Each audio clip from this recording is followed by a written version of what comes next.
through the warm-up real quick? What's the first problem? What's the math? Multiplication. Multiplication. Now, Sandy, what's the rule on multiplication? What's the rule? I mean, like, what do we think? How do we solve the multiplication problem? One step at a time. One step at a time. Numbers first. 6 times negative 3 is negative 18, right? And then we're going to get into variable land. And variables have a different set of rules outside of multiplication. What's the rule on variables? Very good. So we have x to the negative 3 times x, which gives us? Very good. X to the negative 2. Y squared times y to the negative first. Y to the first, we're playing y. And z times z to the fourth is z to the fifth. Right? Not finished. Why? We have negative exponents. We have this dude. So we end up with negative 18 y z to the fifth over x squared. It should get to a point now where y'all are just doing that, right? We've done this long enough. You should just be knocking this out without any problem whatsoever. On the second one, we have division. So what's always our first step? Take away. Who just said negative? Scarlet. What do you mean negative? Negative exponents. You have to move those guys first. You cannot begin canceling until you only have positive exponents. So we're going to move c squared down here. And we're going to move a to the third up top. Now we're good to go. Now we can begin the process. What's 8 over negative 2?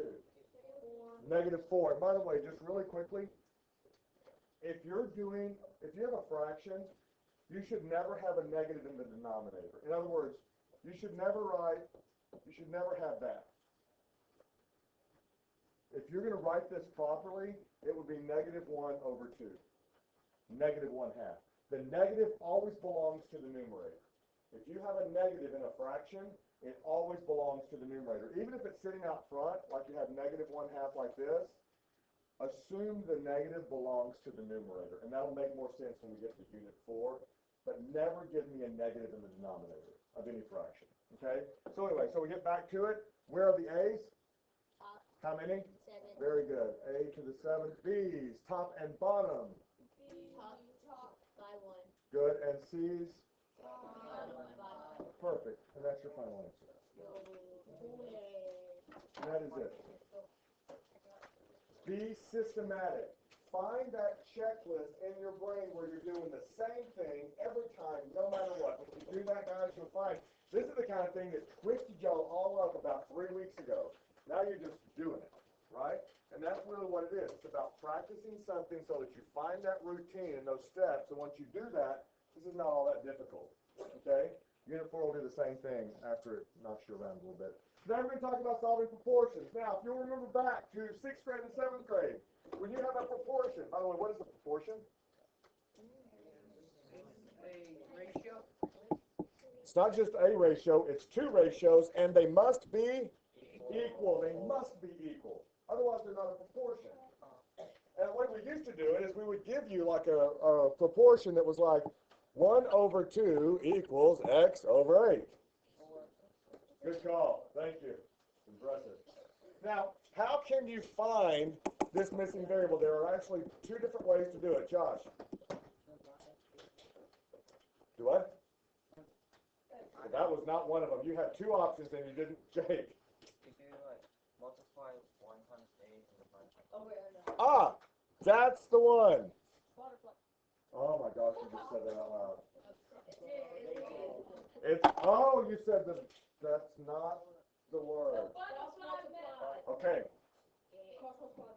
The cross products of all proportions are equivalent. The cross products of a proportion must be equivalent to one another. They have to be. By the way, so we know that 1/2 is equal to 10/20ths, right? Mathematically, the way we know that's true is that this is the same as this. 10 times 2 is 20, 1 times 20 is 20. The cross products of any proportion must be equal. Yes, ma'am. Did you say 1 times? Oh, never mind. Okay. You're right. Okay? You're right, I know. Okay. And the way we solve is cross multiplication. We solve proportions through cross multiplication. Now, I'm going to work a couple, then you're going to work a couple. The biggest mistake that you can make is to try to skip steps. Skipping steps, no good. Skipping steps. And by the way, at the end of the day, so if you look at number 1, 6 over x equals 16 over 17. What am I trying to find? I'm trying to find the value of x. Which means that once I find it, how can I check to make sure my answer is right? Plug it in. Okay, so here we go. So we're going to do cross product. So I do 16 times x, which gives me 16x.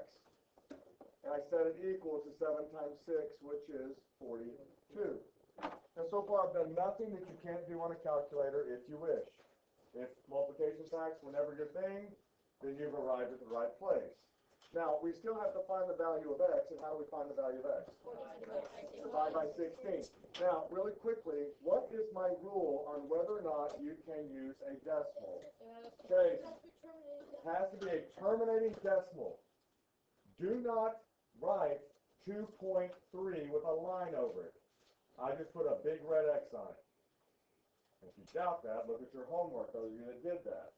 If it is not a terminating decimal, what must you give me as an answer? A simplified improper fraction, which you don't even have to do anything with, other than hit math, enter on your calculator. It will give it to you anyway. Okay? What is this, by the way? 2.625. 2.625, which is indeed a terminating decimal, and you can give me that. By the way that you would now check this, and it takes no time at all, is in your calculators, follow along. I want you to type in 6 divided by 2.625 and hit enter.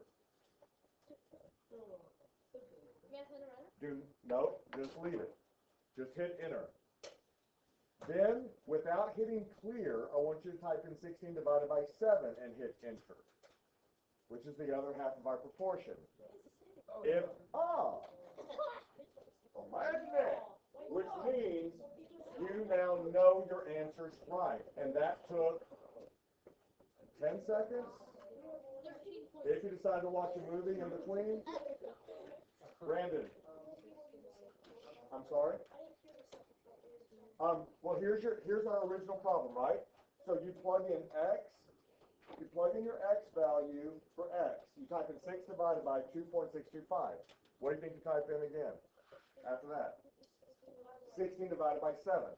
And you hit enter. And if you have the same value, you're good. Okay? All right. So try that one then. Try the second one yourself. Now, really quickly, to make certain that no one does this on your homework and then complains, I must see the cross multiplication step before I see an answer. If you don't, it's going to be wrong. I want to see that you did cross multiplication, set it up as an equation before you solve it. Like this?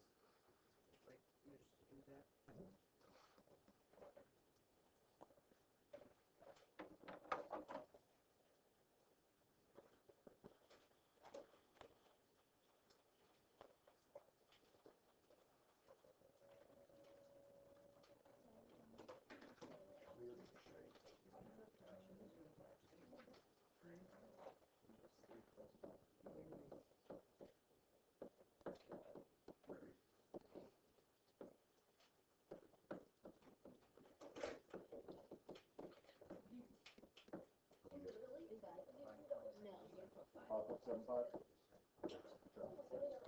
And again, before you boxed it, I would have done 4.4 divided by 2.3 and hit enter.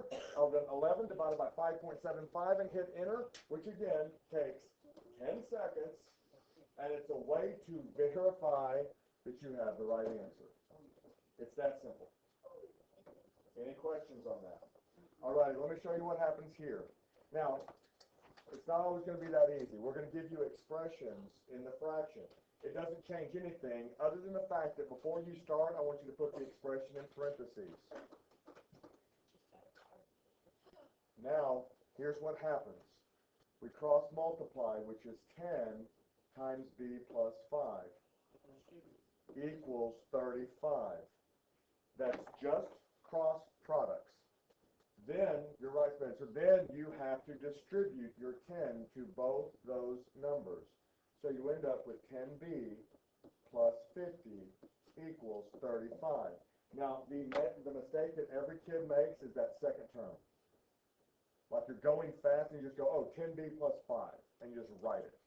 Someone in here is going to write that tonight. Guaranteed. Okay? So be careful distributing your second term. Now you just have a simple two-step equation. What do we do first? Minus 50. Subtract 50 from both sides, which gives us 10b equals negative 15. Divide both sides by 10, and I end up with a b value of negative 1.5. How did you know that? Like, off the Anything divided by 10 is just moving the decimal. So true. Yeah. It's called 90 stuff. Yeah, it's the magic zeros, Josh. Don't you? I didn't really know it was called the magic zeros, and whoever made that up should be hit. It's not really a magic anything. But now I want you to watch something really quick. Now, if I'm going to check this, I want you to watch how you need to check this one. We'll move this up. What you need to type into the calculator, because if you'll notice, you have this.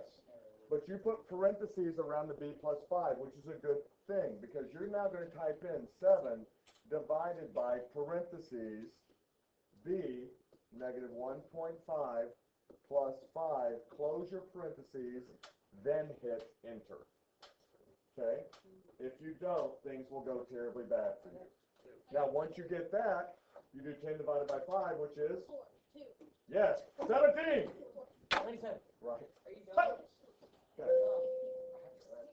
Any questions on that? Number 4. That's not what I got. On this one? No, I got. Can you scroll down, please? Oh, yeah, right there. I did. Oh, I didn't do a plus 5. That's why. That'll do. Try number 4, please.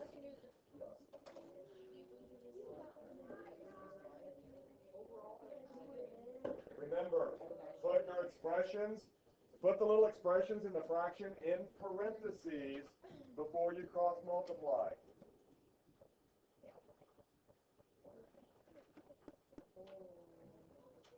Now, I always put my variables on the left for some reason.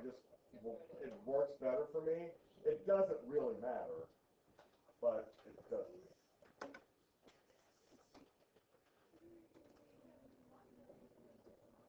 And by the way, I would caution you against trying to distribute on the fly.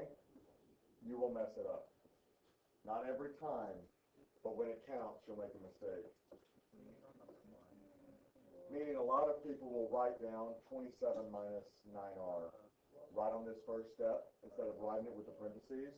And what you'll do is you'll forget the second term. I'm just telling you, I've graded, I can't even tell you how many papers. It's always the second term that kids forget. So just rewrite it with the parentheses and you're good to go. So you have 27 minus 9r equals 24. We're going to subtract 27. Which gives us negative 9r equals negative 3.